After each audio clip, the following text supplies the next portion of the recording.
नमस्कार विद्यार्थी मित्रांनो. आपण 25 जुलै 2026 रोजी महाराष्ट्र परिचर्या परिषदेने जे नोंदणी नूतनीकरणासंदर्भातील जे काही परिपत्रक काढलं आहे, या परिपत्रकासंदर्भात आपण या ठिकाणी चर्चा करणार आहोत. या परिपत्रकानंतर अनेक परिचारिकांच्या मनामध्ये प्रश्न निर्माण झाला आहे, की 150 क्रेडिट गुण CNE CPD क्रेडिट गुण अनिवार्य आहेत का? त्याचबरोबर 2022-25 मध्ये गुण पूर्ण झाले नसतील तर काय? नोंदणी रद्द होईल का? 75 गुण झाले का? मार्च 27 पर्यंत आम्ही काय करायचे? अशा स्वरूपाचे अनेक प्रश्न या ठिकाणी अनेक परिचारिकांच्या, बंधू-भगिनींच्या मनामध्ये निर्माण झाले असतील. तर आपण या व्हिडिओमध्ये या परिपत्रकानुसार कोणकोणत्या गोष्टी लागू झाल्या आहेत, या संदर्भात चर्चा करणार आहोत. नमस्कार, मी संभाजी केंद्रे, SK नर्सिंग अकॅडमीमध्ये आपले हार्दिक स्वागत. तर पहिला प्रश्न आहे, की 150 गुण अनिवार्य आहेत का? होय. आपल्याला प्रत्येक 5 वर्षानंतर आपले परिचर्या परिषदेने जी नोंदणी आहे आपली, नूतनीकरण आपल्याला जे काही आहे ते नूतनीकरण करणं आवश्यकच आहे. त्याचबरोबर त्यासाठी लागणारे जे क्रेडिट पॉइंट्स आहेत 150, ते क्रेडिट पॉइंट्स आपल्याला पूर्ण करणं आवश्यक आहे. मग पुढचा प्रश्न आहे, 75 गुणाचा नियम लागू झाला का? बघा, अनेक संघटनांनी 150 गुणाऐवजी 75 गुण करण्याची मागणी केली होती.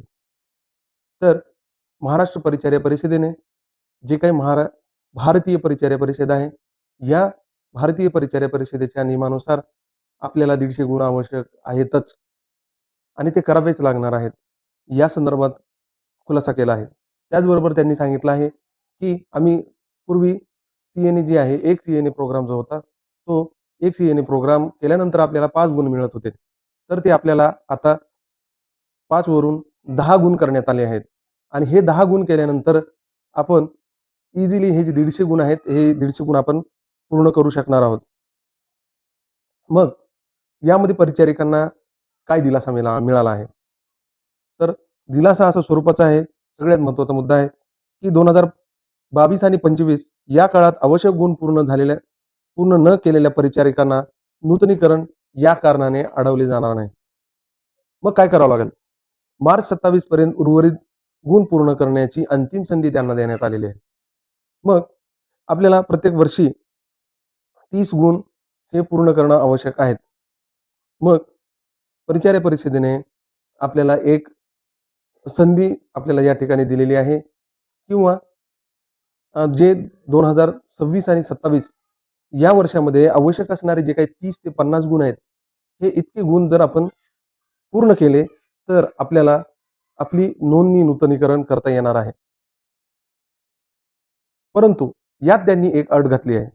त्या अटीमध्ये अशा स्वरूपाची जी काही सवलत, म्हणजे 150 गुणाऐवजी 30 ते 50 गुण इतक्या गुणावरच आपल्याला जे परिचर्या परिषद नोंदणी नूतनीकरणासाठी परवानगी देणार आहे. तर अशा स्वरूपाची सवलत भविष्यात आपल्याला त्यांच्याकडून मिळणार नाही.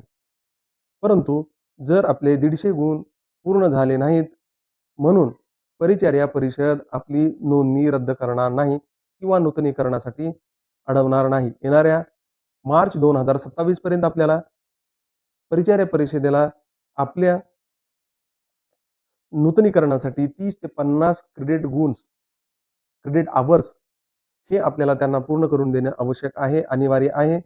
तेव्हाच आपले परिचर्या परिषदेचे जे काही परिचर्या परिषदेचे नोंदणी आहे, ती किंवा जे रजिस्ट्रेशन आहे, ती रजिस्ट्रेशन रिन्यूअल होणार आहे. या ठिकाणी या सर्व गोष्टी आपण लक्षात घेणं आवश्यक आहे. उर्वरित गुण हे शक्यतो आपण 150 क्रेडिट गुण पूर्ण करणं आवश्यक आहे. अशा स्वरूपाचा खुलासा ज्या परिपत्रकामध्ये महाराष्ट्र परिचर्या परिषदेने केलेलं आहे. तर आपल्या मनातील ज्या काही शंका आहेत, त्या शंका नक्कीच या ठिकाणी दूर झालेल्या आहेत. 150 गुण हे आपल्याला पूर्ण करायचंच आहे. तो नियम कायम ठेवला आहे. 75 गुणाला जे वेगवेगळ्या महाराष्ट्रातील परिचारिका संदर्भात काम करणाऱ्या संघटना होत्या, संघटनांनी ज्या मागणी घातली होती, की 150 ऐवजी 75 गुण करावेत, तर याला मंजुरी दिलेली नाही. त्याचबरोबर मार्च 2027 पर्यंत उर्वरित पूर्ण गुण म्हणजे 30 ते 50 गुण आपण या ठिकाणी करणं आवश्यक आहे. जर व्हिडिओ आवडल्यास आणि तुमच्या मनातील शंका निरसन झाले असेल, तर आपण व्हिडिओला लाईक, कॉमेंट आणि चॅनलला सबस्क्राईब करायला विसरू नका. विद्यार्थी मित्रांनो, आपण या चॅनलद्वारे विद्यार्थ्यांना जे काही शासनाद्वारे नवीन-नवीन परिपत्रक असतील, या परिपत्रकासंदर्भातील माहिती आपण या चॅनलद्वारे देणार आहोत. त्याचबरोबर परीक्षेसंदर्भातील ज्या काही DHS असेल, DMR असेल किंवा ESSI असेल, एम्स असेल किंवा रेल्वे एक्झाम असतील, या संदर्भातील गाईडन्स या चॅनलद्वारे आपण विद्यार्थ्यांना देणार आहोत. तर चॅनलला सबस्क्राईब करायला विसरू नका. धन्यवाद.